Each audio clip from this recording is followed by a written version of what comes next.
à toutes et tous. Je fais ma petite introduction comme à chaque conseil. Donc là, nous nous retrouvons pour ce premier conseil de rentrée, après un été à la météo incertaine. Mais bon, il y a un petit décalage, on pourrait dire. Profitons maintenant. La rentrée dans nos 4 écoles s'est très bien passée. Les effectifs sont stables, avec 450 enfants inscrits pour l'ensemble de nos différents sites. De gros travaux ont été réalisés à l'école du Bourg ainsi qu'à Kergouez, toujours dans la préoccupation de l'optimisation de l'accueil des enfants, conjuguée à celle d'offrir aux enseignants et au personnel les meilleures conditions d'exercice. Nous avons pu assurer toutes les festivités programmées cet été dans le cadre de Festins de Mouettes. Les spectacles du Festival des Rias sur notre commune ont attiré un très large public et sollicité une importante logistique parfaitement maîtrisée par nos agents. Enfin, le concert gratuit célébrant les 20 ans de l'Ellipse a concentré plus de 600 personnes dans un contexte véritablement intergénérationnel, très familial et très ambiancé avec de nombreux jeunes. D'autres manifestations gratuites attendent les familles dans le cadre des Journées européennes du patrimoine qui auront lieu du 20 au 22 septembre. Alors, à Moëlan, le site de l'Ellipse vous attend le samedi de 14 à 19 h pour des micro-théâtres, mais je n'en dis pas plus, ça va être une belle surprise. Et la place Lindelfels le dimanche de 15 à 18 h pour un spectacle proposé par l'association Prégom Assemblès. C'est la kermesse bretonne. Voilà. Alors, nous clôturerons le mois de septembre par la traditionnelle Semaine bleue, dont le thème cette année est « Bouger ensemble pour entretenir la flamme ». C'est d'actualité. De nombreuses activités seront proposées toute la semaine à nos seniors qui se retrouveront en particulier à l'Ellipse avec des ateliers équilibre proposés par notre responsable des sports. L'été, sur notre commune, a également bien sûr vécu au rythme de nombreuses fêtes et manifestations organisées par les associations qui ont drainé un vaste public. Je pense par exemple à Kervardel, à Digue en Fête, à la Poissonnade de l'USM, à la Fête du Port, je pourrais en citer d'autres, la liste est longue. Et donc j'en profite pour saluer le savoir-faire et le dynamisme de toutes et celles, dirigeants et bénévoles, sans qui cela serait impossible. Alors cette courte introduction qui nous rappelle que l'été est fini consacre aussi le rôle majeur que tient sur notre commune cette salle où nous nous trouvons. Elle est un marqueur fort de notre commune, de notre identité, de notre conception du divertissement et de la culture. Voilà pour la petite introduction. Donc j'ouvre le conseil, le quorum est atteint. Je vais faire l'appel. Alors, Jackie Abélard.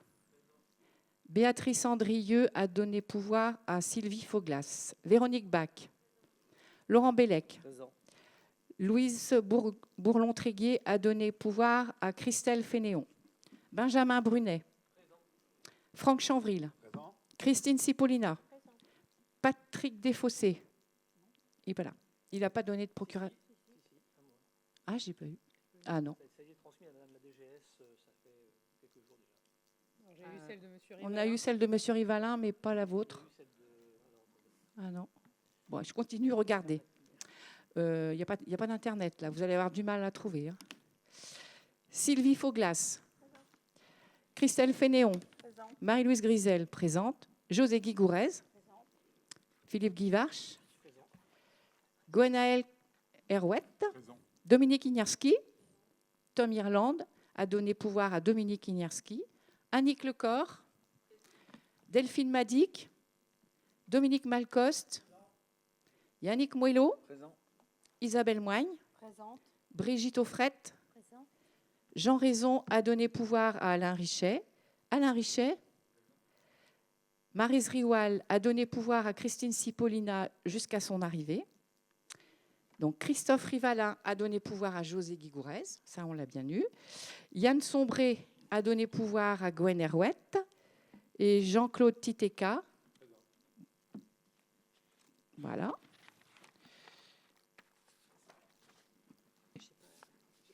Les autres présents. Alors, qui veut bien être secrétaire de séance? Merci, Alain. Donc, Alain Richet, secrétaire de séance. Alors, maintenant, je vais lire l'ordre du jour. Le point 0, c'est l'approbation du procès-verbal de la séance du 26 juin 2024. Le premier point, compte-rendu de Madame la maire au conseil municipal des décisions prises en vertu de la délégation d'attribution consentie par délibération en date du 16 juillet 2020. Le deuxième point, compte-rendu de Madame la maire au conseil municipal d'Ester en justice en vertu de la délégation d'attribution consentie par délibération en date du 16 juillet 2020. Le point suivant, les finances, budget principal, décision modificative numéro 3. Le point numéro 4, finances, budget principal M57, amortissement des biens et du prorata temporis. Point numéro 5, toujours dans les finances, admission en non-valeur des créances irrécouvrables. Point numéro 6, toujours les finances, budget, annexe des ports, approbation des durées d'amortissement des biens. Le point numéro 7, la vie associative, attribution d'une subvention exceptionnelle, association si ça vous chante. Le point numéro 8, urbanisme, avis communal sur le projet du règlement local d'urbanisme intercommunal, le RLPI, arrêté le 26 juin 2024. Ensuite, en foncier toujours, l'acquisition du chemin situé à Kerfagny-les-Pins sur les parcelles cadastrées C469 et 588 et intégration au domaine public de la commune. Le point 10, dénomination de lieu public, nouvel espace public de Kergouez. Numéro 11, dénomination de voie, création de voie, lotissement de Kerjean, rue de Quimperlé, Kercadorette. Le point 12, dénomination de voie, création de voie, lotissement de Parc Mérien, rue de Carvaziou. Le point 13, dénomination de voie, création de voie, secteur Blorimont, parcelle de l'ancien hôtel Le Kerfagny. Le point 14, dénomination de voie, création de voie, lotissement Kergoulouette, impasse Louis-Laurent. Le point 15, aménagement et cadre de vie, rétrocession et intégration au domaine public de l'éclairage public du lotissement de Kervaziou. En fait, ce n'est pas le clos, c'est le lotissement. Le point 16, aménagement et cadre de vie, adhésion au groupement de commandes SDEF pour la réalisation de prestations d'efficacité énergétique. Le point 17, aménagement et cadre de vie, révision des horaires d'allumage de l'éclairage public SDEF, annexe numéro 2. Le point 18, on en passe au sport. L'approbation du règlement intérieur de l'Académie des sports. Le point 19, on passe au port. Approbation de la convention avec la division des phares et balises pour l'entretien du balisage de la cale du Bellon. Et ensuite, on aura les questions diverses. Alors, Monsieur Guivard, vous avez trouvé là? Oui, il a bien envoyé, mais il s'est trompé dans l'adresse de la DGS. Ah, bon, on prend? On ne comprend pas. Comment on fait? Le problème, c'est qu'on ne l'a pas reçu officiellement. On peut pas. Tant pis, on n'en tient pas compte. Désolé. Désolé. Bah, il faudra lui dire qu'il change l'adresse sur son. On lui a déjà dit, je crois. Ouais, on lui a déjà dit. Alors, le point numéro 0, on va passer donc à l'approbation du procès-verbal de la séance du 26 juin. Y a-t-il des questions? Non. Bon, bah, nous allons passer au vote. Qui vote contre? Qui s'abstient? Qui vote pour? L'unanimité, merci. Alors ensuite, on passe à mes délégations. Alors, Donc, dans l'ordre de mes délégations, bon là, il n'y a pas de vote, hein, c'est juste une information. La régie comptable. Donc, il y a plusieurs arrêtés sur la régie comptable. Alors, je vous l'ai dit quand même, hein. Donc, un arrêté municipal pour l'acte de clôture de la régie d'avance secours du CCAS à compter du 15 septembre 2024. Un autre arrêté municipal pour l'acte constitutif de recettes et d'avance pour l'espace jeune. La régie fonctionne du 1er janvier au 31 décembre. La régie encaisse les produits suivants, recettes et des inscriptions à l'espace jeune. Un autre arrêté, toujours pour la jeunesse, acte de clôture de la régie des recettes, activités, loisirs, jeunesse. Et le quatrième, toujours pour la jeunesse, acte de clôture de la régie d'avance mini-camp d'été de l'espace jeune. Alors, en fait, ce qu'il faut savoir, c'est que ça ne changera rien au fonctionnement. C'est une demande de la trésorerie, en fait, qui nous a demandé de réactualiser tout ça et de faire tout simplement une régie, une seule régie. Ils ne veulent plus de petites régies comme ça. Et voilà, c'est une grande régie, c'est une demande nationale, on n'a pas le choix. Voilà. Parce qu'on peut se poser la question pourquoi on change, mais bon, c'est pas. Voilà, je regarde Franck, c'est simplificatif. Ah, bonjour. Un petit peu de retard, on va te noter. Du coup, je ne savais pas si tu venais, donc très bien. Alors ensuite, nous avons toujours dans mes délégations les marchés publics, donc les denrées alimentaires.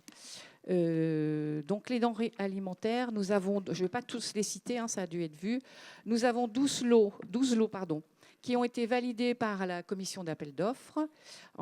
J'évoque juste les fruits, les légumes, les poissons, les viandes, l'épicerie bio, etc. Donc j'ai fait un petit total, hein, ça fait quand même, Franck, je te regarde, 192 000 €. Voilà. Donc là, nous avons... il n'y a pas à voter. Alors ensuite, nous avons trois AMO, hein, les assistances à maîtrise d'ouvrage. Donc là, je vais quand même vous en parler. La première AMO, c'est l'aménagement de la rue des Grandes Landes de Cargouez. Il y a 3 cabinets qui ont été consultés. AT Ouest de Concarneau, Artelia de Lorient et Le Bihan et Associés de Quimperlé. Date de la remise des plis le 19 juillet à 18h. Le cabinet AT Ouest n'a pas souhaité répondre à notre consultation. Les 2 autres cabinets ont transmis leurs propositions le 19 juillet dans les délais. Et le cabinet retenu a été donc Artelia TLPA COU pour les missions AVP, Pro et ACT. Voilà, ça fait 23 250 €. Donc, vous savez que la rue des Grandes Landes, c'est la rue qui part de l'école de Cargouez, qui est vraiment en très mauvais état, surtout jusqu'à un peu plus loin que le camping. Donc, on va tout refaire. Donc, c'est un beau projet. Ensuite, la deuxième AMO, c'est donc l'aménagement de la rue de Pontarlier. Il y a donc 3 cabinets qui ont été consultés. AT Ouest de Concarneau, Artelia de Lorient et Le Bihan et Associés de Quimperlé. La date de remise des plis, c'était le 18 juillet à 18h. Le cabinet AT Ouest n'a pas souhaité répondre à notre consultation, encore une fois. Les 2 autres cabinets ont transmis leurs propositions le 19 juillet 2024 dans les délais. Donc, le cabinet retenu, c'est offre de l'équipe projet, c'est toujours Artelia TLPA COU pour les missions AVP, Pro, ACT, Visa, DET et AOR, les beaux acronymes. Donc là, il y en a pour 53 604 €. Donc, quand même, vous dire que le cabinet qu'on a retenu, Artelia, c'est le cabinet avec qui on avait déjà travaillé. Donc, ça fait aussi une continuité dans nos projets. Alors ensuite, il y a un autre AMO, mais là, c'est pour les assurances. Assurance à maîtrise d'ouvrage. Donc, les 2 cabinets qui ont été consultés, c'est Consultassure et Arima Consultant. Donc, la date des remises des plis, c'était le 20 août à 18h. Les cabinets ont bien retransmis leurs propositions le 20 août dans les délais. Et donc, le cabinet retenu, c'est Consultassure, 2 500 €, soit 3 000 € TTC. Voilà, donc c'est juste des informations. Il n'y a pas de vote là-dessus. Alors, le point 2, on repart sur les estés en justice. En fait, là, il n'y a qu'un dossier. C'est Madame Ledrenne qui sollicite l'annulation du jugement rendu par le tribunal administratif de Rennes le 7 juin dernier. Donc, les avocats de Madame Ledrenne, c'est Maître Béguin, cabinet, et nous, la commune, c'est le cabinet LGP. Donc, l'appel est en cours. Donc, voilà, vous prenez juste acte de ce dossier. Et donc, là, maintenant, je vais passer la parole à Franck Chanvril pour les finances. Il y a plusieurs points. Franck ? Oui, tu n'as pas de micro. Voilà. Bonsoir à toutes et à tous. Donc le premier point concernant les finances, c'est le projet de décision modificative qui vous a été communiqué. C'est une petite décision modificative qui en appellera sans doute une plus importante d'ici à la fin de l'année, au plus près de la clôture d'exercice, comme nous avons l'habitude de faire. Ici, il s'agit d'acter d'un certain nombre d'ajustements qui ne concernent que le budget principal de la commune et que la partie section d'investissement. Un certain nombre de sujets ayant été traités par ailleurs dans le cadre de la fongibilité des crédits. Alors, vous trouverez donc en proposition d'ajustement un montant de 30 000 € proposé suite à des devis complémentaires, ce qui porte le coût d'opération à 210 000 €. Comme on l'a évoqué la semaine dernière, il ne s'agit pas en fait d'un dépassement du coût des travaux à proprement parler, mais bel et bien du règlement d'un certain nombre de désordres, notamment liés à des infiltrations d'eau. On profite d'un certain nombre de travaux opérés et engagés pour solder des désordres liés à des malfaçons à l'origine. Voilà, donc plus 30 000 € sur ce poste-là. Suite à l'appel d'offres, l'acquisition d'une chargeuse pelleteuse nécessite un complément de crédit de 12 000 €, ce qui porte l'enveloppe de 130 à 142 000 €. Mais nous verrons tout à l'heure que volet recettes, nous avons un montant de reprise qui est aussi proposé dans le cadre de cette décision modificative.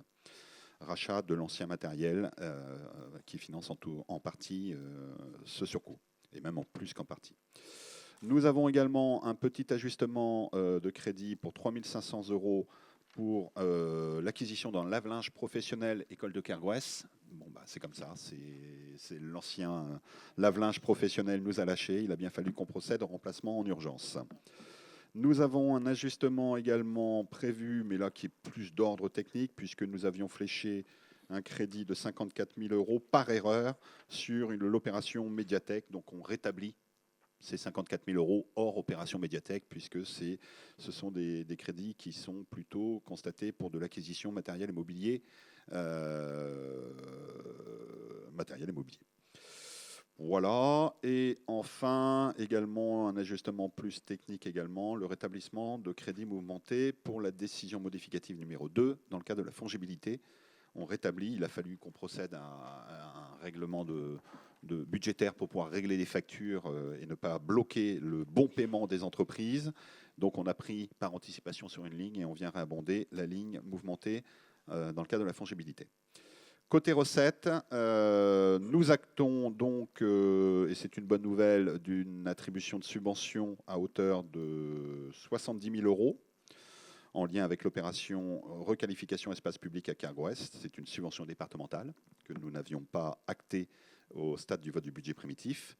Et donc, comme je l'évoquais tout à l'heure, l'acquisition d'une chargeuse pelleteuse se traduit également par un ajustement de crédit en recettes, 18 000 €, puisque nous revendons l'ancien matériel, il y a une reprise de l'ancien matériel à ce montant-là. Voilà pour le projet DM. Merci Franck. Donc nous devons approuver la décision modificative. Donc nous passons au vote. Qui vote contre ? Ah pardon, vous vouliez prendre la parole ? Non, allez-y, juste après, mais c'est sans aucune incidence. Donc, ah d'accord. Le tableau, il y a une petite coquille dedans. À votre dernière ligne, il faut lire 236 000 au lieu de 236 000. Hein ? Ah oui, le petit tableau là. Ok. Bon, c'est noté. Mais moi, je ne vois pas. 166 plus 70, le compte est bon. Ah, le compte est bon, merci. Bon, c'est sans incidence puisque ce qui Ouais, compte, c'est la ok. colonne du milieu, mais effectivement, on va corriger. D'accord. Bah, merci pour la remarque. Alors, qui vote contre? Qui s'abstient? Qui vote pour? L'unanimité, merci. Alors, le point suivant, c'est toujours Franck. C'est un point sur le budget principal M52. C'est ça? 57. Ah bah moi, je fais aussi une erreur. Tu vois. Donc, si je lis bien l'ordre du jour, on va parler de l'amortissement des biens au prorata temporis. Pour rappel, nous avons appliqué à compter du 1er janvier de cette année une nouvelle nomenclature comptable. Nous étions précédemment en nomenclature comptable M14. Désormais, réglementairement, nous avons dû adopter une nomenclature comptable M57 qui emporte un certain nombre de conséquences, parmi lesquelles de nouvelles modalités d'amortissement des biens de nos biens immobilisés en section d'investissement. Notamment, parmi les nouveautés, nous avons l'obligation non plus d'amortir nos investissements à compter du 1er janvier de l'année suivante, comme nous le pratiquions jusqu'alors, mais plutôt au prorata temporis, c'est-à-dire dès l'acquisition d'un bien, dès le financement d'une dépense de travaux, nous allons procéder à l'amortissement en tout ou partie sur l'année en cours. Voilà. Donc cette règle qui fondamentalement n'est pas une révolution en soi, puisque c'est une pratique calquée sur le modèle de la comptabilité privée, emporte quand même des petites adaptations dont nous faisons proposition ce soir pour des questions d'ordre strictement pratique et sans autres conséquences à vrai dire. Tout cela ayant été vu et accepté en lien avec les services du Trésor public. Voilà, donc les durées d'amortissement du budget principal fixées par délibération du 15 novembre 2023, je l'ai évoqué tout à l'heure. Il a été question notamment d'amortir les biens dits de faible valeur, donc les biens d'un montant inférieur à 500 €, et plutôt dans l'année qui suit leur acquisition et sans application du prorata temporis. Donc pas de prorata temporis pour ces biens comme le prévoit la réglementation. Et nous adaptons également quelques règles du prorata temporis que vous avez sur le bordereau. Je vais vous les repréciser. Il est proposé de préciser la méthode du calcul du prorata temporis entre l'amortissement dégressif en nombre de mois, premièrement. Deuxièmement, que la règle du prorata temporis ne s'applique pas aux biens acquis avant le 1er janvier 2024 en cours d'amortissement. Voilà, pas de rétroactivité des plans d'amortissement engagés avant même cette bascule en M57. Tout plan d'amortissement commencé avant cette date, donc du 1er janvier 2024, se poursuit jusqu'à son terme selon les modalités définies à l'origine. Et enfin, pour des raisons pratiques, d'aménager la règle du prorata temporis pour des biens amortissables entrant dans le patrimoine communal courant novembre, en fixant leur date de mise en service à compter du 1er janvier N+1. On a vu ce point-là en commission la semaine dernière. Je crois que ça n'appelait pas de commentaires. Je ne vais pas forcément rentrer dans une technique qui serait sans doute un petit peu une affaire de spécialistes. Voilà. Et enfin, côté recettes, je me dois de vous rappeler que les subventions reçues au titre d'un équipement ou d'une immobilisation, les subventions qui financent certains de nos investissements, sont amorties. Et elles sont amorties sur le même nombre d'années que les biens subventionnés à partir du même point de départ. Voilà ce qu'il est proposé. Voilà, je pense avoir dit l'essentiel de ce bordereau très technique. Merci Franck. Oui, c'est très technique, mais nous devons voter. S'il n'y a pas de remarques, non, de personnes. Qui vote contre? Qui s'abstient? Qui vote pour? L'unanimité. Merci. Donc, c'est toujours Franck pour des admissions en non-valeur. Comme vous en avez l'habitude maintenant, nous avons régulièrement des demandes du trésorier, du service de gestion comptable désormais, comme on l'appelle d'ailleurs, qui nous demande d'apurer un certain nombre de recettes dont il n'a pas pu, à date, procéder au recouvrement, pour diverses raisons. Il nous demande présentement d'admettre en non-valeur pour le budget principal une somme de 1 255,17 centimes d'euros, essentiellement des produits de cantine scolaire et de garderie correspondant aux années 2014, 2015, 2016 et 2021. Et concernant le port de Prignaux, des créances admises en non-valeur pour un montant de 267,78 € pour des prestations de services pour les années 2014, 2016, 2018 et 2021. ne pense pas qu'il y ait de commentaires là-dessus. Qui vote contre? Qui s'abstient? Qui vote pour? L'unanimité, merci bien. Alors ensuite, toujours, on passe sur les budgets annexes des ports. Franck. Merci. Sujet plutôt technique, là aussi, et il vous a été retransmis une délibération ajustée, puisqu'il y avait effectivement des coquilles que vous nous avez signifiées, et on vous en remercie, dans le bordereau initial. Je vais aller assez vite, là aussi. Durée d'amortissement des biens, et on parle des biens acquis au budget portuaire, budget annexe portuaire, donc Brignot, Mérien, Bellon. Principalement, l'adaptation porte sur la durée d'amortissement pour des constructions du type digue ou quai que nous proposons de porter de 70 à 100 ans. Voilà. Et côté recettes, eh bien, comme on l'a vu tout à l'heure, il est proposé pour les subventions reçues au titre d'un équipement ou d'une immobilisation d'amortir la recette sur le même nombre d'années que le bien et à partir du même point de départ. La partie de la subvention reçue avant début d'amortissement du bien concerné sera transférée au même rythme d'amortissement que le bien. La partie reçue après début d'amortissement du bien sera transférée sur la base de la valeur résiduelle du bien subventionné. Alors, sur cette prolongation de durée, on a regardé ce qui se pratiquait sur d'autres collectivités. Bon, le débat, on l'a eu, je crois, aussi la semaine dernière. 70, 100 ans, à vrai dire, on ne sait pas vraiment ce que nous réserve l'érosion côtière, mais on espère avoir investi dans du durable quand même. Et vu la somme que nous avons dû décaisser en urgence l'an dernier, près d'1 million d'euros quand même. Ce qui m'amène à redire que cette dépense a été financée à plus de 80%. Voilà. Mais pour autant, vous le savez, on est sur des budgets annexes portuaires qui sont assez justes, qui n'ont pas des marges de financement énormes. Donc, cette prolongation de la durée d'amortissement va nous permettre aussi, en technique budgétaire, de ne pas prélever plus que nécessaire sur la section de fonctionnement des sommes dont nous n'avons pas forcément besoin pour autofinancer nos dépenses d'équipement. Voilà, c'est comme ça qu'on a justifié un peu cette décision. Et encore une fois, je le redis, là aussi, on trouve des collectivités sur ce type de biens qui vont jusqu'à 100 ans. Donc voilà, c'est ce qu'il a proposé. Merci Franck. Je ne pense pas qu'il y ait de remarques là-dessus non plus. Bon, alors on va avancer. Qui vote contre? Qui s'abstient? Qui vote pour?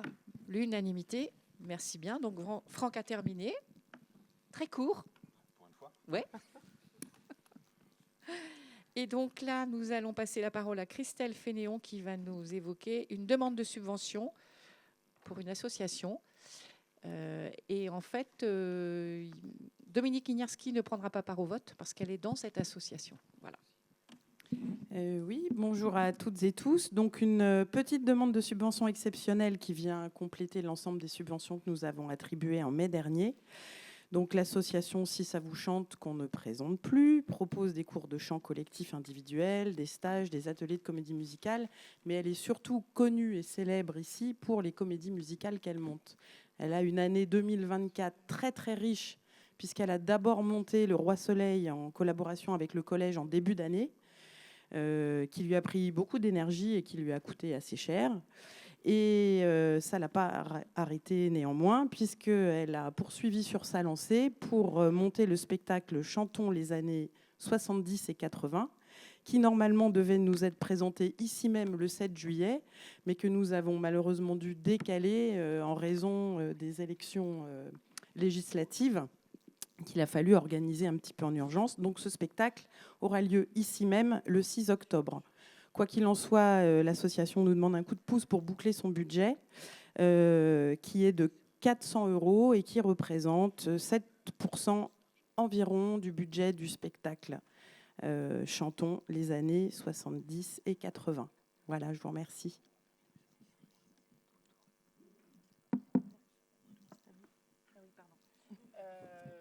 Merci Christelle. Donc nous allons passer au vote. Il n'y a pas de questions? Qui vote contre? Qui s'abstient? Qui vote pour? Merci pour l'association. Alors maintenant, nous allons passer sur l'urbanisme avec plusieurs points, avec Gwenaëlle Herouette qui va nous présenter le RLPI, comme j'ai dit tout à l'heure. Peut-être vous dire pendant qu'il le prépare, là, concernant cette subvention sur ce projet, arrêté le 26 juin 2024. L'annexe de cette délibération, à savoir le dossier et le dossier d'arrêt du projet de RLPI, est consultable et téléchargeable grâce à un lien qu'on vous a mis, hein, vous l'avez, donc vous pouvez consulter et télécharger. Voilà. Bonsoir à tous. Donc, le RLPI, Règlement local de publicité intercommunale. Alors, simplement pour rappeler le contexte, il s'agit d'aller plus loin que le RNP qui est le Règlement national de publicité. Pour l'adapter au contexte local, pour valoriser le cadre de vie, pour améliorer les entrées de bourg, préserver les patrimoines naturels et architecturaux et réglementer les nouveaux dispositifs, notamment numériques, et instaurer des règles qualitatives pour les enseignes. Enfin, il s'agit aussi de revenir à des compétences locales pour l'instruction et la police.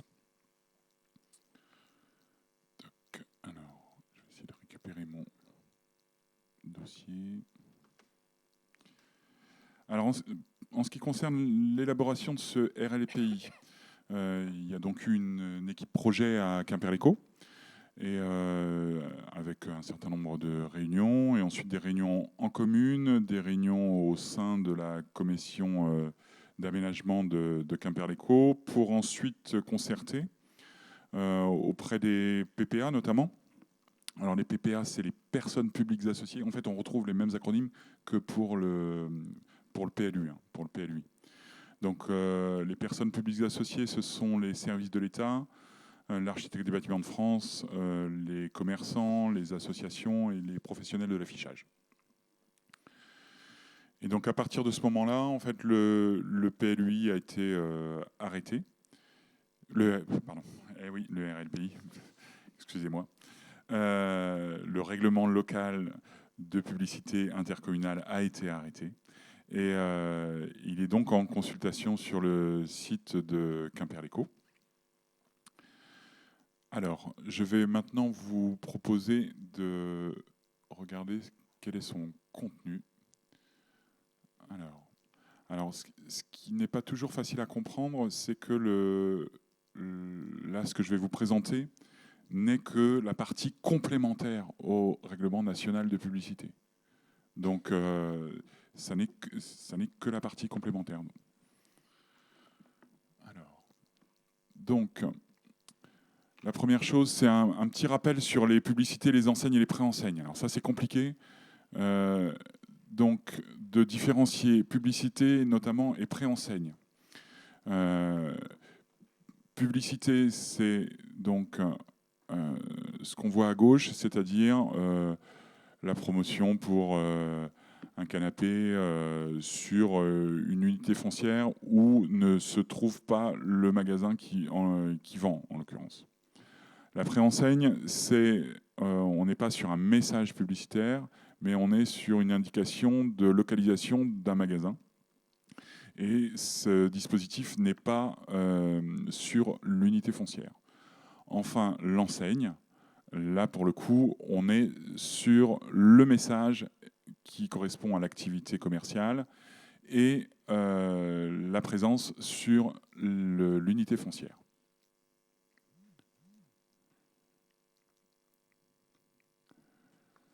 Donc là, vous avez bien compris, hein ? Oui.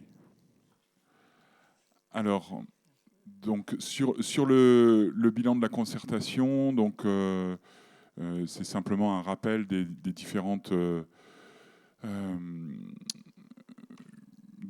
moments d'exposition, de réunions qui sont réglementaires, et notamment une réunion publique qui a eu lieu à Quimper-les-Communautés. Alors, là, on va passer au règlement proprement dit. Donc, ce règlement s'applique dans des secteurs agglomérés. Qu'est-ce que c'est que les secteurs agglomérés ? Ce sont les secteurs qui sont compris entre les panneaux d'agglomération, tout simplement. Pourquoi c'est réglementé à ce niveau-là ? Simplement parce qu'en dehors, elle est tout simplement interdite. Donc il n'y a pas besoin de réglementer, puisqu'elle est interdite en dehors de ces agglomérations, de ces secteurs agglomérés plus exactement. Alors le zonage. Le zonage, il est en 3 parties. Première partie, la zone 1 en vert, ce sont les zones d'intérêt patrimonial. En 2, en mauve, ce sont les zones d'activité économique et commerciale. Et en 3, c'est le reste. On peut voir sur cette carte en vert, alors je vais essayer de zoomer pour que tout le monde voit. On va zoomer ici comme ça. Donc on voit les zones de Kervidanou et les autres zones commerciales sur Quimperlé, mais Kervidanou, notamment la zone qui est sur Mélac aussi. Voilà, Mélac donc en mauve à cet endroit-là. Ensuite, on voit en vert toutes les zones qui sont protégées en secteur patrimonial. Ce qui fait que quand on zoome sur Moëlan, on voit que les seuls endroits où la publicité peut être autorisée, c'est dans les zones jaunes qui sont ici, au nord-est du bourg, donc du côté, entre le rond-point de Bazanuenne et puis le secteur de Kerjan, là. C'est à peu près ça la zone. Et au sud-ouest du bourg, la zone, c'est celle qui va de Brico-Décor à peu près, un petit peu avant Brico-Décor, jusqu'à la sortie du bourg. Ensuite, c'est aussi possible sur le secteur de Kergouès, et là, dans tout le bourg de Kergouès. Voilà. Le reste, c'est interdit.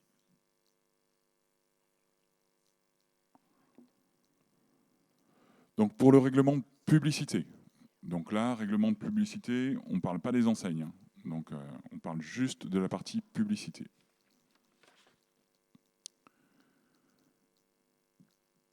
Donc vous verrez sur ce diapo, en fait, lorsque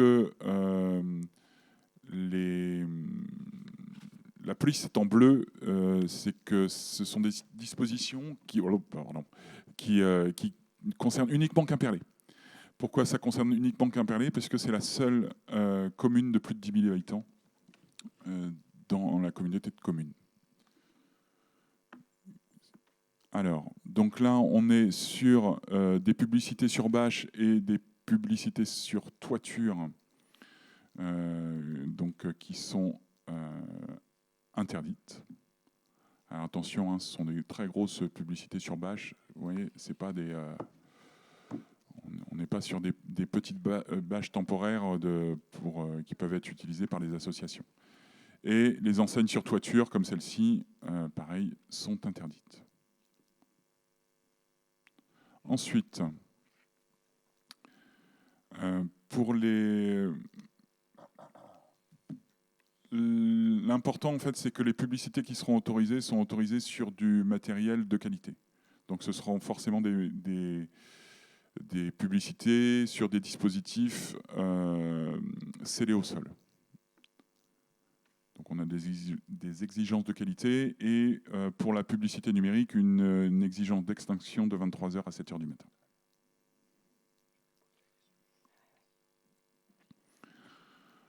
En ce qui concerne les dispositifs muraux et scellés au sol, l'objectif est d'en diminuer la densité. Donc ces dispositifs sont autorisés donc sur Quimperlé dans les zones commerciales avec un dispositif mural et un scellé au sol par unité foncière. Un mural uniquement pour les autres communes que Quimperlé, et donc pour Quimperlé, pour les autres secteurs, pareil, un dispositif mural et un dispositif scellé au sol par unité foncière. En ce qui concerne ces dispositifs muraux et scellés au sol, l'objectif est d'en réduire la surface et de faire en sorte que Quimperlé soit régi par les mêmes règles que les autres communes du territoire. Donc en gros, fini les 4 par 3. Les 4 par 3 de 12 mètres carrés descendent à 4,70 mètres carrés, avec un dispositif de 6 mètres de hauteur maximum. Ça, c'est la partie importante. En ce qui concerne les publicités numériques en intérieur, là, on est sur une restriction à un demi-mètre carré. En ce qui concerne les chevalets et les mobiliers urbains, donc là, pour le coup, ils sont interdits. Pour les palissades de chantier, limitées à 2 mètres carrés.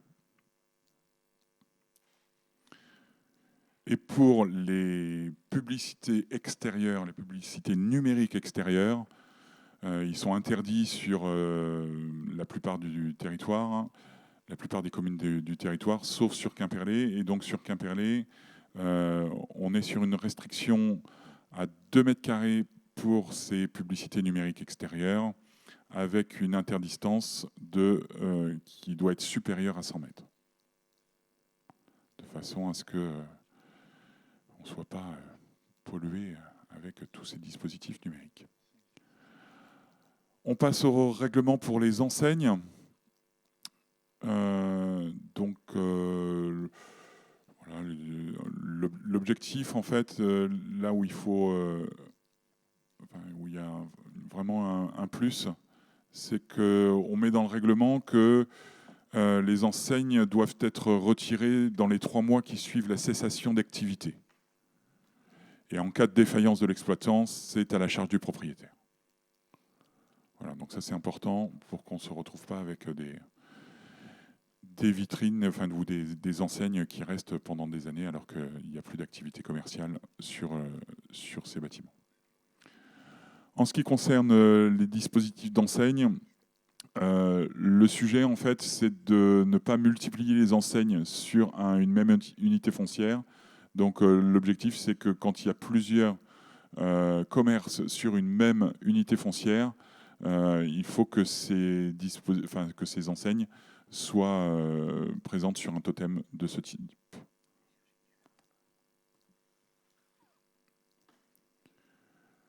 Ok, donc après c'est les horaires d'extinction qui sont les mêmes pour les enseignes. Alors, bonsoir à toutes et tous. L'Académie des sports, donc, je vous rappelle que nous avions donc, en date du 26 juin, avec l'Assemblée délibérante, donc, approuvé la création de l'Académie des sports. Je rappelle que l'Académie des sports, donc, c'est un encadrement municipal par les éducateurs sportifs. Et c'est destiné à des enfants de 6 à 11 ans, avec une tranche 6-8 ans et 8-11 ans, sur l'utilisation donc des infrastructures et sur le territoire de la commune notamment, mais pas que. L'idée est de faire en sorte que l'on aborde des activités pour les enfants qui ne sont pas dans les clubs et puis et qui se trouvent entre le scolaire et puis les clubs, mais des enfants qui ne sont pas inscrits dans les clubs. C'est aller chercher donc ceux qui ne sont pas en activité, quoi. L'idée aussi, c'est de les amener vers le sport, bien évidemment, et de rendre cette activité sous une forme assez ludique, de façon à ce qu'ils puissent progressivement s'intéresser au sport et, on l'espère, s'inscrire dans les clubs. Donc, l'activité sportive donc, est assez vaste, hein, puisque c'est du collectif et de l'individuel. Les infrastructures que nous avons sont très très riches. Donc, c'est une chance pour nous et on peut ouvrir bien sûr à des activités nautiques qui vont en développement. Il y a des structures déjà existantes mais qui ne sont pas sur la commune directement quelquefois, mais on peut faire appel à des activités qui sont sur les autres communes. L'idée, c'est une complémentarité. Donc ce règlement, eh bien, c'est pour régir tout cela. Nous l'avons présenté à la commission attractivité du 3 septembre. Donc c'est pour vous demander d'approuver le règlement intérieur. Voilà. Et je vous ai projeter, et j'en profite pour vous dire que les circuits trail sont terminés. Et ces circuits trail, vous pouvez les télécharger sur votre téléphone. Donc, chère population, mettez les baskets et allez donc sur les circuits trail. Il y a des totems également à certains endroits. Et vous téléchargez donc Rando Bretagne Sud. Et vous pouvez vous faire guider donc sur ces circuits. Et là, vous avez le balisage donc, qui vous permet de vous repérer, qui sont différents des chemins pédestres et puis VTT. Donc voilà le balisage, j'en profite pour en faire de la publicité pour votre intérêt physique et moral. Ah oui, parce que c'était pas au conseil, ça, je crois pas. Mais bon, faites du trail, c'est très bien, c'est bon pour la santé. Faites du sport. Oui, parce que oui, ça fait penser au RLPI. Oui, mais les enfants vont l'emprunter aussi. Non, mais c'est une très bonne chose. Et puis l'entretien aussi des sentiers et tout ça, non, c'est très bien. Il y a une dynamique sportive qui s'est mise en place là. Et c'est très apprécié par tout le monde, même vous voyez, du plus jeune au plus ancien, puisque notre directeur des sports va faire des séances avec les seniors, hein, Christine. Donc non, c'est très très bien. Voilà. Je profite pour remercier toutes les associations de sportifs qui ont travaillé sur le sujet, les jeunes d'Argent de Poche, Quimperlé Communauté, et ils ont fait tout un travail sur la topographie. Donc vous savez, c'est comme les descentes de ski. Vous avez du rouge, du bleu, du vert, et puis c'est plus ou moins dur. Voilà. Bon, alors rendez-vous sur nos sentiers. Donc on revient au sujet d'avant. On doit donc voter. Voilà. Approuver le règlement intérieur de l'Académie des sports. Pas de questions là-dessus? Non. Qui vote contre? Qui s'abstient? Qui vote pour? L'unanimité, merci. Alors le dernier point, c'est donc moi qui vais le faire, en l'absence de Jean en raison. Donc c'est le point sur l'entretien du balisage de la cale du port du Belon, qui sera fait par les phares et balises pour une somme de 500 €, voilà, tout simplement, si vous en êtes d'accord, annuelle, parce qu'en fait, elle n'était pas... Ouais, c'était obligatoire, et puis en fait, elle n'était pas bien entretenue. Donc voilà, je ne pense pas qu'il y ait de souci avec ça non plus. Qui vote contre? Qui s'abstient? Qui vote pour? Eh bien, l'unanimité, écoutez, c'est un record. Bon, c'est bien, c'est un conseil de rentrée, donc c'est une mise en bouche, on va dire, pour la suite. Donc voilà. Donc, maintenant, nous allons passer aux questions diverses. Donc, on va commencer par le groupe Moellan Une Ambition Commune, puisque c'est eux qui ont envoyé d'abord leurs questions. Donc, je vais les laisser les présenter, et puis nous allons répondre. Vous avez un micro? Oui. Oui, donc je vais poser la première question. Elle est relative aux invitations des conseillers de l'opposition aux diverses manifestations festives ou traditionnelles. De nombreux événements sont organisés tout au long de l'année par les associations de la commune. Généralement, ces associations font parvenir à la mairie, pour Madame le maire et le conseil municipal, des invitations à participer à ces différentes manifestations festives ou traditionnelles. Très souvent, les élus de l'opposition ne reçoivent pas ces invitations. Pas d'invitation papier ou de retransmission par mail. Cela a été le cas plusieurs fois cet été. Loin de nous l'idée de penser qu'il s'agisse d'une forme de censure, mais pouvez-vous faire en sorte qu'à l'avenir, la transmission de ces invitations soit systématiquement faite? Les élus de l'opposition ne se sentiront alors pas exclus et les associations ne seront pas mises en porte-à-faux. Merci. C'est Christelle qui va répondre, je pense. Oui, donc déjà, une petite remarque sur le vocabulaire employé. Censure, exclu, porte-à-faux. Vous n'y allez pas de main morte.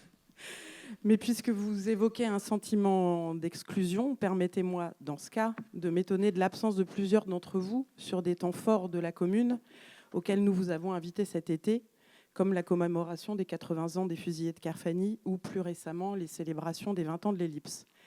Mais pour en revenir aux manifestations festives qui rythment la vie de la commune, il est bien sûr parfaitement possible, en toute bonne foi, et à la faveur des congés des uns et des autres, par exemple, que nous ayons omis de vous transmettre une invitation ou deux, mais dans ce cas, ainsi qu'à l'ensemble des conseillers de la majorité.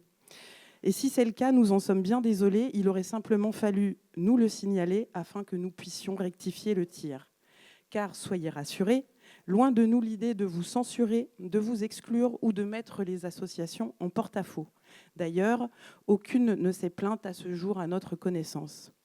Par ailleurs, si les relations entre la commune et les associations étaient par le passé empreintes d'un certain formalisme, force est de constater que les usages évoluent, se détendent et que les invitations sont moins systématiques, moins formelles aussi, et pas toujours adressées à l'ensemble des conseillers municipaux. Parfois sur papier, parfois par mail, parfois à l'oral, tout simplement. Cependant, nous n'avons jamais attendu de recevoir une invitation pour nous rendre avec plaisir sur des événements associatifs dont nous connaissons toutes et tous la date et où nous sommes d'ailleurs toujours particulièrement bien reçus. De même que nous ne nous offusquons pas de ne pas recevoir d'invitation formelle. J'ajoute, et j'en terminerai avec cette remarque, qu'il est toujours possible à chacune et chacun d'entre nous de se rendre sur une manifestation associative en tant que simple citoyenne ou citoyen et pas en tant qu'élu, et que dans ce cas, il n'est nul besoin d'invitation.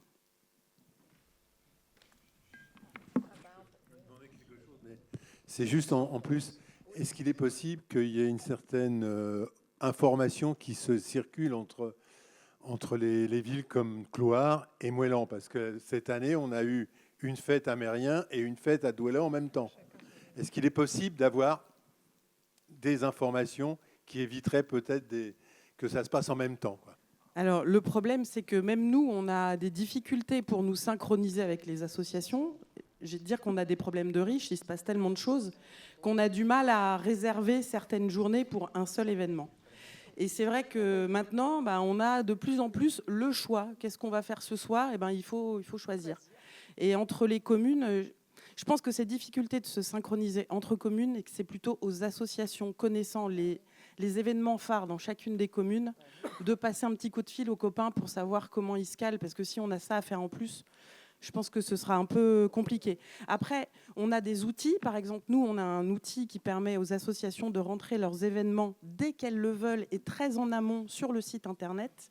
Et que plus elles rentreront leurs événements et leurs dates en amont sur le site, et plus ce sera connu aussi des autres organisateurs de manifestations qui n'iront pas se risquer à organiser quelque chose le jour même s'ils sentent que c'est un événement qui attire traditionnellement beaucoup d'individus. Voilà. Moi, je voulais juste rajouter, là, pour revenir donc aux invitations, c'est vrai que dans des temps un peu plus anciens, je dirais, parce que moi j'ai quand même 2 mandats, les associations, il n'y avait pas Internet, les associations mettaient dans les cases de chaque conseiller et adjoint une invitation. C'est plus le cas maintenant. Donc c'est vrai qu'il faut qu'on aille glaner un petit peu partout, comme tu l'as dit, Christelle, pour avoir les invitations. Mais sachez que dès qu'on a une invitation qui concerne tout le monde, notre secrétaire, elle l'envoie systématiquement. Hein. Ça veut dire que certaines associations ne nous envoient pas systématiquement leurs manifestations. Hein. Ceci dit, on va essayer d'être plus vigilant là-dessus et puis en parler aux assos, quoi. Mais on fait au mieux, en fait. Hein. Mais c'est vrai que dans le temps, tout était papier et c'est plus le cas. Voilà. Si on a répondu. La deuxième question, alors, du coup, c'était sur l'achat d'un camion, c'est ça ? Bonsoir à toutes et à tous. Achat du camion frigorifique. Un nouveau camion frigorifique aux couleurs de la ville de Moëlan-sur-Mer a été livré à l'équipe de la cuisine centrale. C'est une excellente nouvelle pour tout le monde et avant tout pour les livreurs de repas. L'achat d'un tel camion n'était pas mentionné dans les lignes du budget 2024 de la commune, comme la tractopelle, le petit véhicule 4x4 ou encore le minibus, d'où notre surprise à l'annonce de cette arrivée. Ce camion a-t-il été acheté par la commune ? Si oui, pourquoi n'était-il pas inscrit au budget de cette année ? Budget initial ou modification budgétaire ? Merci. Alors, je vais vous répondre. En fait, ce n'est pas un achat, c'est une location. C'est une location qui remplace l'ancien véhicule qui commençait à être un peu dégradé et qui est parti au service technique. Et donc, on fait une location, tout simplement. Et pour moi, c'est une bonne surprise, en fait, parce qu'il est beaucoup plus maniable et pratique pour la personne qui livre les repas dans toutes nos écoles, parce qu'il y avait un petit souci de haillons au niveau de sécurité. Donc, voilà. Et puis, la petite inscription qui est dessus est bien sympathique, hein, quand même. Donc, voilà. Mais en fait, c'est une location. Donc, c'est normal que ça ne paraisse pas sur le budget investissement. Voilà la réponse. Et ensuite, il y a une autre question. Oui, c'est moi qui vais la poser. Association locale et réservation de moyens. Le nouveau site internet de la ville permet aux associations de réserver soit une salle, soit un véhicule. Elles sont plusieurs à avoir exprimé ces derniers mois un besoin de véhicule via cet outil. Malheureusement, très souvent, elles n'ont aucune réponse en retour. La consultation de la page des demandes de réservation est-elle faite régulièrement ? Pourquoi aucune réponse, acceptation ou refus justifié n'est-elle apportée aux demandeurs ? Merci. C'est toi qui réponds, Christelle, et s'il faut, je compléterai. Oui, je veux bien. Comme ça me donne l'impression de reparler du site internet. Oui, alors on a l'impression qu'il a toujours fait partie du paysage, mais c'est vrai qu'il faut se rappeler que le site internet moëlan-sur-mer.bzh, il n'a même pas un an. Et depuis sa mise en ligne, en décembre 2023, il a déjà rendu de fiers services à un grand nombre d'utilisateurs. Je pense aux associations qui annoncent leurs événements, aux entrepreneurs qui référencent leur activité, aux nouveaux habitants qui se font connaître et aux citoyens qui se renseignent, s'informent, prennent rendez-vous, s'inscrivent aux activités sportives, s'abonnent à la newsletter. Un petit clin d'œil à ceux qui ne l'ont pas encore fait. Mais pour revenir au sujet qui nous intéresse, nous avons précisément reçu via le site... Ouais, c'est la pub. Ce soir, c'est pub. Ouais. Donc, oui, pour en revenir au sujet, on a reçu via le site en 9 mois 14 prédemandes de véhicules. C'est vrai que ce n'est pas encore l'outil qui est le plus utilisé par les associations et qu'elles ont encore le réflexe de faire comme avant, c'est-à-dire de se présenter à l'accueil des services techniques pour réserver le véhicule. Mais depuis le début, notre système de formulaire en ligne prévoit l'envoi automatique d'un mail de prise en compte de la demande, mail qui, il est vrai, peut parfois atterrir dans les spams. Et vous le savez, les sites web sont des matières vivantes et il est possible d'y apporter régulièrement et assez facilement des améliorations. D'où le peu d'intérêt, si vous me permettez un avis, de garder pour le conseil municipal d'éventuelles informations quant à des dysfonctionnements, alors qu'un simple mail, un coup de fil de votre part ou une discussion en commission la semaine dernière, par exemple, nous aurait permis de nous pencher plus rapidement et plus efficacement sur le sujet et d'apporter une réponse dans les meilleurs délais. Quoi qu'il en soit, nous travaillons en ce moment à ce que la réponse aux demandes adressées via les formulaires du site soit plus simple pour les services vers lesquels sont fléchées ces demandes. Et du coup, je pense que ça améliorera aussi la qualité de la réponse apportée aux demandeurs. Cela concernera tous les formulaires et donc possiblement ceux de pré-réservation des véhicules ou de salles. Des améliorations sont donc à venir prochainement. Et j'invite bien sûr les associations à nous faire part des difficultés qu'elles rencontrent, si elles en rencontrent, et surtout dès qu'elles les rencontrent, sans attendre.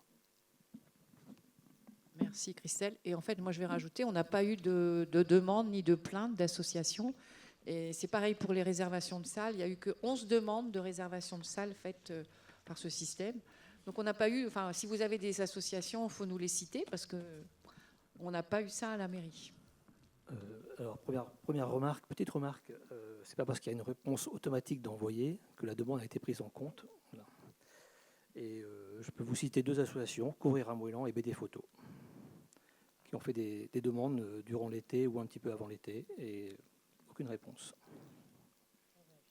On va vérifier, on va vérifier avec les services.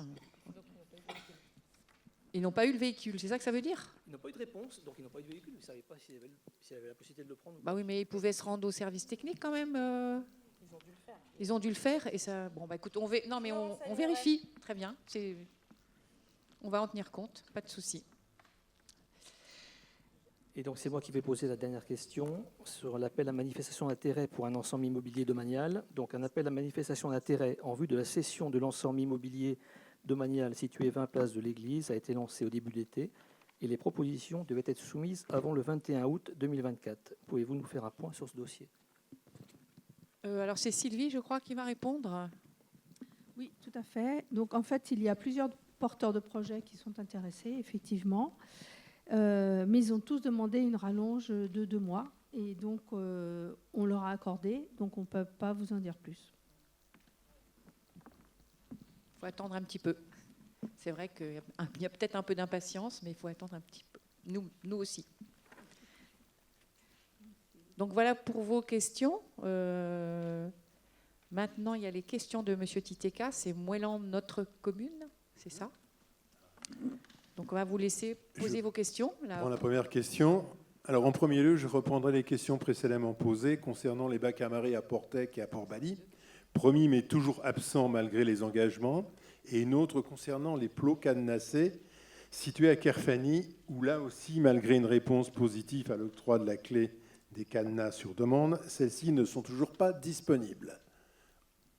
Très bien. En fait, vous faites comme vos voisins.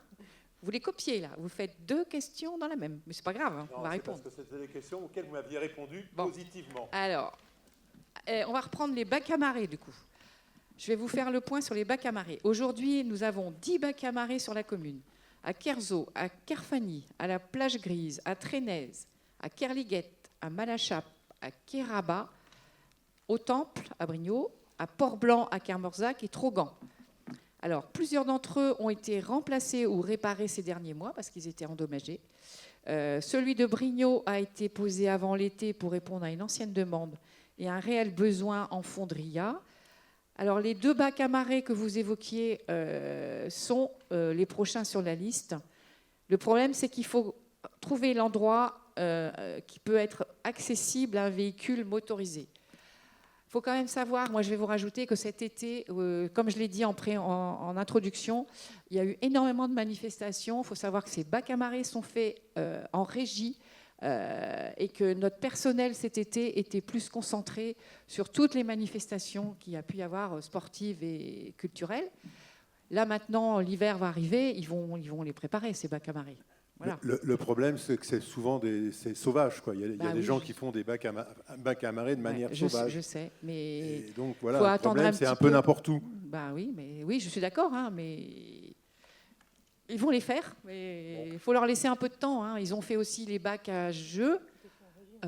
Mais oui, tout est fait en régie. On récupère. En plus, les bacs à jeux, là, pour que vous sachiez, les bacs à jeux qu'il y a à Kerfani et qui fonctionnent super bien, et à Trénez avec tous les jeux en plastique pour les enfants, qui ont été bien utilisés, bien remplis, sont faits en régie, ils sont très beaux, et en fait, ils sont faits avec des poteaux, des anciens poteaux électriques qu'on a récupérés. On fait de la récupération. Donc, on peut dire bravo à notre menuisier, parce que moi, je trouve que c'est un sacré boulot. Donc, il faut lui laisser un peu de temps, laissez-lui un peu de temps, laissez un peu de temps aux équipes de les faire, mais ça va être fait. Voilà. Alors, l'histoire des cadenas. Alors, ça, c'est encore un autre sujet. Parce que c'est un sujet qui est... Enfin, le sujet, ce n'est pas les cadenas. Le sujet, c'est la descente à la cale de Kerfani, donc, qu'on avait donc condamné cet été par sécurité, parce qu'il y a eu des gros soucis avec des voitures qui faisaient demi-tour et des enfants qui couraient. Enfin, on risquait d'avoir des gros soucis. Donc, on a mis ce système en place pour cet été. On a bien dit que c'était une expérimentation, qu'on laissait le système jusqu'à fin septembre, et que fin septembre, on va revoir tout ça. Et est-ce qu'on laisse les cadenas est-ce qu'on laisse les plots pour toute l'année ou est-ce qu'on les retire ? Voilà, c'est ça la question. Parce que les cadenas, ça c'est un autre sujet, les cadenas, on a eu une réunion avec les pompiers. Les cadenas, c'est un peu compliqué, on ne peut pas donner les cadenas à tout le monde. C'est pas les cadenas qu'on donne, hein, c'est les clés juste. Les clés, oui, enfin voilà, les clés, c'est pareil. Donc voilà où on en est pour ces histoires de cadenas, parce que vous parlez des cadenas, des histoires de clés en fait. Bon, ceci dit, ça ne changera pas grand-chose pour les riverains, parce qu'en fait, les riverains, s'il y a des livraisons, ils habitent sur le sentier. On peut pas, de toute façon, les camions ne vont pas sur le sentier. Hein. Donc je pense que ce n'est pas un gros souci. Mais on va faire le point à la fin de la saison et on va voir ce qu'on va faire, parce qu'il faut qu'on en rediscute entre nous. Voilà, tout simplement. Pour rester sur cette question, les gens se posaient la question si c'était la mairie qui décidait ou si c'était les services techniques. Bon, ça, c'est un autre mais c'est problème. c'est nous. Ce sont. D'accord. On travaille ensemble, c'est les élus et les services techniques, puisque c'est Très eux bien. qui les ont posés. Voilà. On travaille toujours ensemble. Hein. Les services techniques sont un service de la mairie, quand même. Mais c'est ce que j'espère. Ah bah, C'est ce que je souhaite. bah oui. Oui, oui, Vous oui. avez des doutes sur les services? Non, mais pas moi, mais certaines personnes ont des doutes, oui. Bon, bah, vous leur direz de venir nous voir. Moi, je Non, peux non, les mais- recevoir sans problème. Hein. Voilà. Non, mais c'est bien. Tant mieux. Eh, ouais. Le politique doit primer sur l'administratif, je suis d'accord.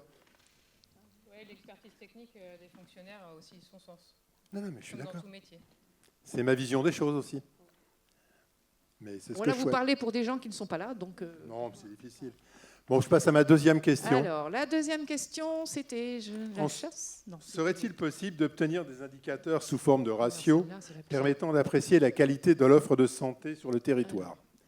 Alors, par exemple, nombre de généralistes par rapport à la population de Moëlan, ou, alors là, je sais que ça va passer un peu au-delà, mais nombre de spécialistes cardio, dermato, ORL, ophtalmo, gynéco, dentistes, etc. Gynéco, Par pas rapport- gynéco. Gynéco, oui. Non, Gynéco. Ah, gynécologue. Par rapport à la gynécologue. population de la communauté de communes. Je sais que ça va un peu plus loin que la commune. Mais enfin, tout ça pour dire, et dans l'idéal, ces indicateurs pourraient être annuels ou trimestriels. Tout ça pour dire quand même qu'on est dans un désert médical, on commence. Alors c'est vrai que ça peut être, il y a des endroits où c'est pire, mais ce n'est pas une raison. Et quand je vois les afflux de population qui arrivent, et je suis très bien, c'est très bien, il y a beaucoup de logements qui arrivent, que ce soit ici ou à Cloire ou ailleurs, mais je m'inquiète un peu sur l'offre de santé. Voilà. Et j'aimerais, parce que là, on a des beaux, on reçoit des documents sur les statistiques de la CCI, etc. C'est bien, hein, c'est simplement des compiles qu'on trouve sur Internet des stats INSEE. Hein. Mais j'aimerais qu'il y ait des stats qui soient un petit peu plus percutantes par rapport aux besoins de la population. Et les besoins de la population, compte tenu de ce qui se passe au niveau des tranches d'âge, c'est surtout les problèmes de santé. Et je pense qu'il y a un petit problème. Et je crois qu'on a besoin d'avoir un petit peu plus une vision politique sur ce qui se passe au niveau de l'offre de santé. Alors, pour moi, ce n'est pas une question, votre question.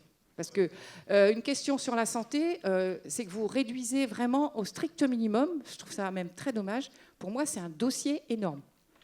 C'est un dossier énorme. Mais en fait, ce n'est pas de la compétence communale. Moi, je vais vous renvoyer sur le contrat local de santé, mais c'est vrai que vous n'êtes pas au conseil communautaire.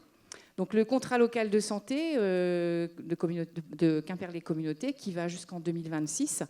Et ce document est co-signé entre l'ARS, l'Agence régionale de santé, et Quimperlé-Communauté. Vous le trouvez sur le site internet. Moi, j'ai tapé tout à l'heure. Vous avez tout le. Il y a énormément de pages. Hein. Il faut le dire, c'est une petite bible, mais c'est très bien renseigné. Alors, vous posiez la question dans votre. La question, c'était, vous vouliez savoir combien il y avait de médecins. Bon, j'ai pris. Hein, je vais vous donner les chiffres. Pour Quimperlé-Communauté, nous avons 56 médecins, 127 infirmiers libéraux. Donc ça, c'est pour Quimperlé-Communauté.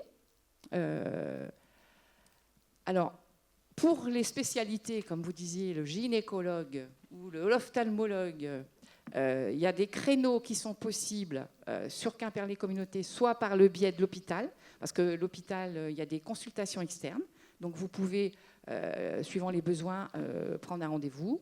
Il y a aussi Doctolib, ou alors il y a encore des spécialistes, il y en a de moins en moins, je suis d'accord avec vous, qui sont installés à Quimperlé. Je pense qu'il y a Dermato, il y a l'ORL. Il y en a de moins en moins parce qu'en fait, il y a une pénurie au niveau national de médecins, mais au niveau national et de spécialistes. Voilà ce que je peux vous dire pour Quimperlé, pour le site de Quimperlé-Communauté. Sachez que 56 médecins pour la population, c'est pas mal. Hein. Alors sur Moëlan, on compte 10 médecins. C'est pas si mal. Certains à temps partiel, ça c'est sûr. Hein. Il y a 5 cabinets infirmiers. Et alors moi, je vais vous renvoyer tout simplement, si vous voulez faire un petit focus, et si vraiment ça vous intéresse, je vous renvoie au guide pratique qu'on a édité cette année, pages 26 et 27. Vous avez tous les praticiens de Moëlan-sur-Mer, et vous en avez pas mal. Je ne vais pas vous les citer parce que ça fait 2 pages. On n'est pas si mal lotis que ça par rapport à d'autres secteurs. Nous, à Moëlan, avoir 10 médecins pour une population de moins de 7000 habitants, c'est sûr. Et on a un laboratoire, et on a 3 pharmacies, on a 2 cabinets dentaires. Enfin voilà, je ne vais pas tout citer, mais on n'est pas si mal lotis que ça. On n'est pas en flux tendu. Je regarde Maryse Riwal. Peut-être qu'elle va... Attends, mais tu vas prendre le micro, parce que Maryse a quand même des informations là-dessus. Il faudrait peut-être passer un micro du côté droit.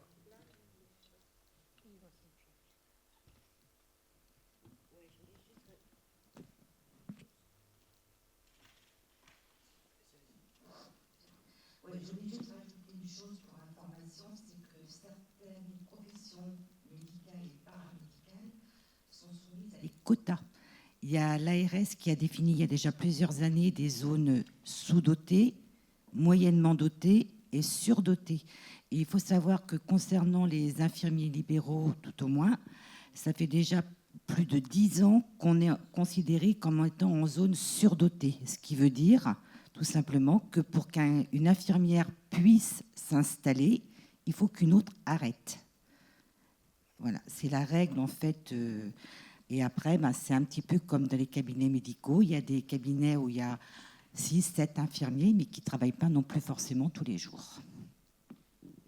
Donc nous, on n'a pas la main sur les médecins. Si on peut encourager, c'est ce qu'on essaie de faire, encourager les installations, mais c'est du libéral, on ne peut rien faire. Donc, voilà. Mais c'est un sujet, à mon avis, qui doit dépasser les questions diverses d'un conseil municipal. Ça pourrait être vu peut-être en commission. Je regarde Christine. Peut-être qu'un jour, vous pourriez évoquer ça en commission avec Christine, qui est adjointe à la santé, puis travailler un petit peu là-dessus. Voilà, ça peut être intéressant. Oui, tout à fait. Je suis d'accord, ça dépasse largement, et je suis un peu inquiet de ce qui se passe avec le nouveau gouvernement, enfin futur. Ah ben là, on est d'accord, mais pour l'instant, nous n'avons pas de vu, gouvernement. Non, mais je sais bien que ce n'est pas vous le responsable. J'espère bien. Enfin, encore que. Oh non. Bon, c'est de l'humour, je sais, je me doute. Encore que, vous en avez une infime partie. Oh, comment vous pouvez dire ça? Non, le non, vote est à bulletin secret, que je sache. Moi, appris quelque chose. Le vote est à bulletin secret, Merci. que je sache. Bon, dernière question, mais là, celle-là, c'est parce que je l'ai vécu dimanche dernier. Pourrait-on demander aux chasseurs d'éviter la zone littorale le dimanche, car de nombreux promeneurs l'empruntent aussi? Alors je sais pas, oui. moi, il y avait un lâcher de faisans dimanche à Portec. Bon, je ne pense pas que les mecs ils venaient avec leur fusil pour faire du golf. Je pense que c'était pour autre chose. Donc c'est un peu inquiétant. Il y a des gens qui n'ont pas été se balader parce que justement, ils ont une inquiétude de se faire tirer dessus. La chasse, c'est exactement comme ce qu'on disait tout à l'heure pour les professionnels de santé. La municipalité n'a pas la main sur la chasse. Les battues et toutes les autorisations de chasse, c'est la préfecture qui les donne. Donc nous, on n'a pas la main là-dessus. Après, c'est aux chasseurs d'être très vigilants et d'être prudents. Je leur ai dit, on se voit régulièrement, on fait des points, Christelle, régulièrement avec les chasseurs. On va les voir le mois prochain parce qu'on les voit avec Christelle, Franck et moi. Vous voyez, comme quoi on est très sensible à ça. Mais peut-être vous dire aussi, là vous parliez des faisans, mais il y a quand même un gros souci, puisque vous parlez de la chasse, c'est l'occasion d'en parler, les sangliers. Non, mais ça je suis d'accord, mais s'ils pouvaient éviter un petit peu le dimanche après-midi la zone littorale, pas loin des sentiers côtiers, ce serait pas mal quand même. On va leur redire à la prochaine réunion, mais je vais quand même évoquer les sangliers, parce que c'est vraiment un fléau là, énorme. Pardon ? Non, mais je vous parle quand même des sangliers, parce que les chasseurs ne chassent pas que le faisan. Heureusement qu'ils sont là pour les sangliers, c'est ça que je voulais dire. Parce que on a quand même, moi j'ai été appelée par plusieurs agriculteurs qui sont désolés de voir l'état de leur champ, de leur culture, ravagée par les sangliers, et des privés aussi, qui ont eu leur terrain complètement ravagé. Il y a même eu, je suppose que vous l'avez lu dans le Télégramme, un article qui faisait toute la page de Quimperlé. Vous ne l'avez pas lu ? Bon. Il y a un gros souci avec les sangliers. On est quand même bien content que les chasseurs soient présents, mais effectivement, on va leur redire d'être beaucoup plus prudents. Tu veux la parole, Franck ? Juste préciser la question de pouvoir avoir l'information en amont que nous pourrions relayer, notamment sur les secteurs de chasse qui sont programmés.